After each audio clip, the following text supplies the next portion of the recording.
एक बार नैमिषारण्य के निवासी ऋषियों ने संसार के कल्याणार्थ सूत जी से पूछा, हे सूत, कराल कालिकाल में लोगों के बालक किस तरह से दीर्घायु होंगे, सो कहिए।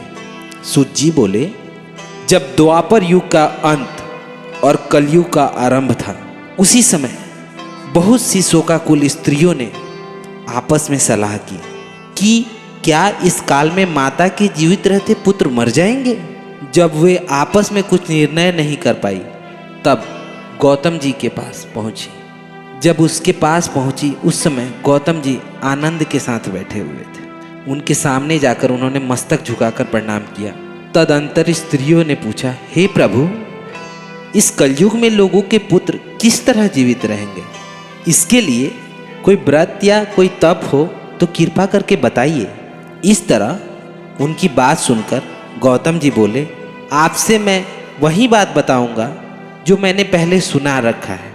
गौतम जी ने कहा, जब महाभारत युद्ध का अंत हो गया और द्रोण पुत्र अश्वत्थामा के द्वारा अपने बेटों को मरा देखकर सब पांडव बड़े दुखी हुए, तो पुत्र के शोक में व्याकुल होकर द्रौपदी अपनी सखियों के साथ ब्राह्मण श्रेष्ठ धौम्य के पास पहुंची।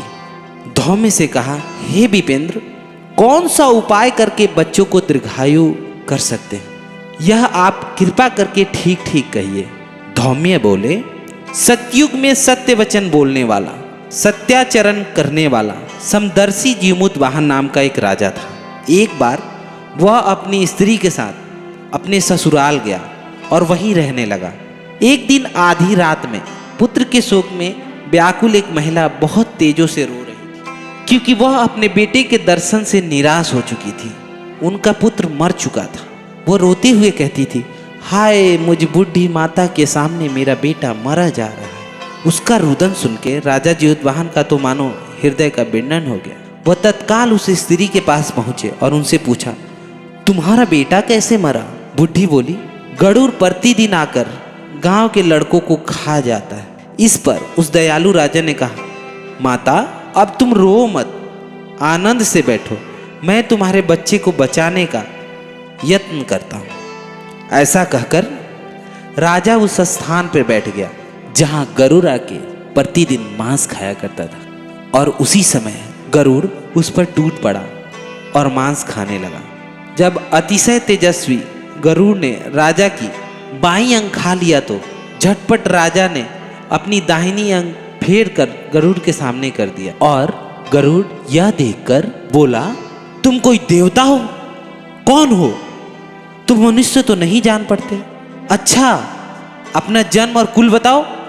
पीड़ा से व्याकुल मन वाले राजा ने कहा, हे पक्षीराज, इस तरह के प्रश्न का कार्य करना व्यर्थ है। तुम अपनी इच्छा भर मेरा मांस खाओ। और यह सुनकर गरुड़ रुक गए और बड़े आदर से राजा के जन्म और कुल के बात पूछने लगे। राजा ने कहा, मेरी माता का नाम सैब्या और मेरे पिता का नाम सलीवाहन है। सूर्य वंश में मेरा जन्म हुआ है और जीवतवाहन मेरा नाम है। राजा की दयालुता को देखकर गरुड़ बोले, हे महाभाग, तुम्हारे मन में जो अभिलाषा है वह वर मांगो। यदि आप मुझे वर दे रहे हो तो वर दीजिए कि आपने अब तक जिन प्राणियों को खाया है वो सब जीवित हो जाए। हे स्वामी, अब से आप यहाँ बालकों को ना खाएं। कोई ऐसा उपाय करें जहाँ जो उत्पन्न हो वे लोग बहुत दिनों तक जीवित रहें। धौम्य ने कहा कि पक्षीराज गरुड़ राजा को वरदान देकर स्वयं अमृत पाने के लिए नागलोक चले गए। वहाँ से अमृत लाकर उन्होंने उन मरे मनुष्यों की हड्डियों पर बरसाया। ऐसा करने से सभी लोग जीवित हो गए जिनको पहले गरुड़ ने खाया। राजा के त्याग और गरुड़ की कृपा से वहाँ वालों को बहुत कष्ट दूर हो गया। उस समय राजा के शरीर की शोभा दुगुनी हो गई थी। राजा की दयालुता को देख के गरुड़ ने कहा, मैं संसार के कल्याणार्थ एक और वरदान दूंगा। अश्विन कृष्ण सप्तमी से रहित शुभ अष्टमी तिथि है। आज ही तुमने यहाँ की प्रजा को जीवन दान दिया है।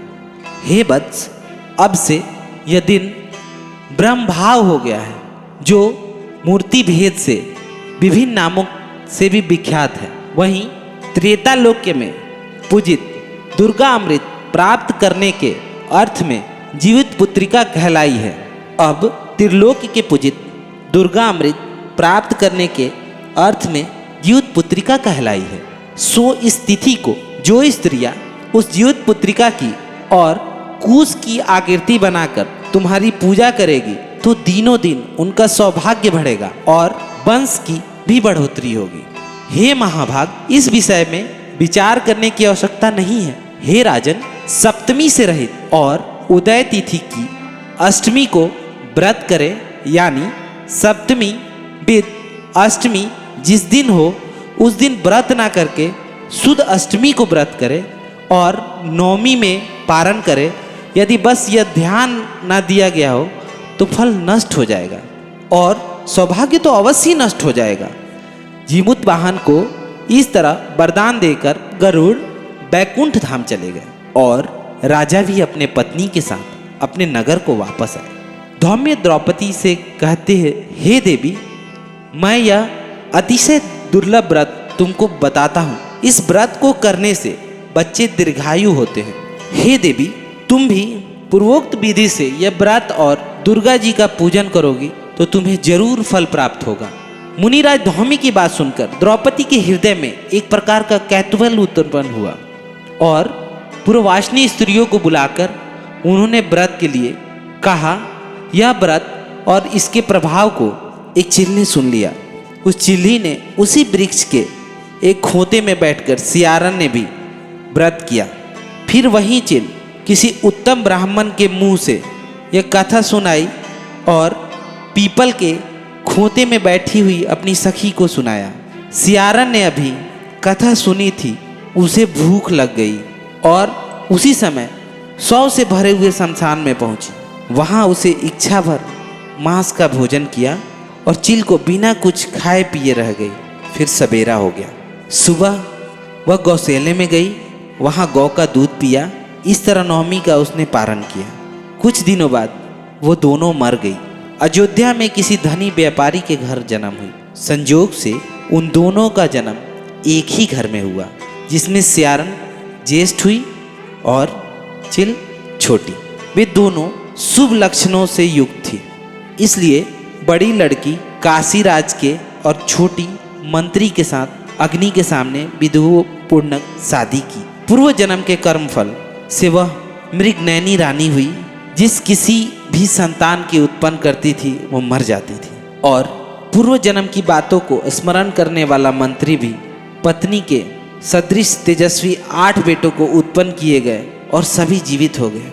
अपनी बहन के पुत्रों को जीवित देखकर ईर्ष्यावश राजपत्नी ने अपने स्वामी से कहा, यदि तुम मुझे जीवित रखना चाहते हो तो इस मंत्री के पुत्रों को उसी जगह भेज दो जहां मेरे मरे बेटे गए थे, अर्थात इन्हें मार दो।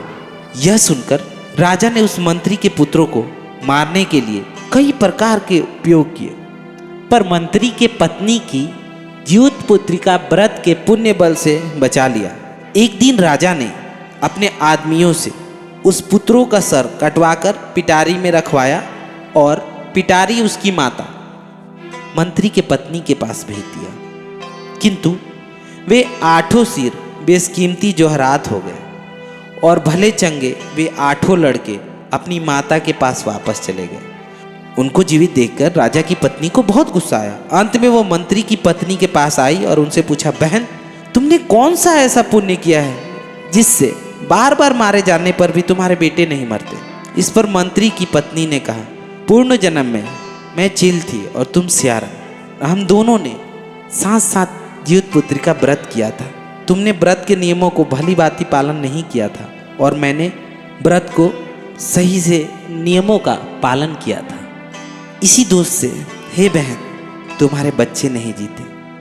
ओ राजरानी, अब तुम भी उस जीवित पुत्री का व्रत को करो, तुम्हारे बच्चे दीर्घायु होंगे। मैं तुमसे सच सच कह रही हूँ। उनके कथा अनुसार रानी ने व्रत किया, तभी से उनके कई सुंदर बेटे दीर्घायु होकर बड़े बड़े राजा हुए। सूजी ने कहा, इस प्रकार का आनंद देने वाला मैं दिव्य व्रत, माताओं, स्त्रियां चिरंजीवी संतान चाहती है तो इस व्रत को विधि पूर्वक करें। तो अगर आप भी चाहते हैं कि ये कथा सबके पास जाए तो आप इस कथा को शेयर कीजिए, लाइक कीजिए और हमारे चैनल को सब्सक्राइब कीजिए। बहुत बहुत धन्यवाद।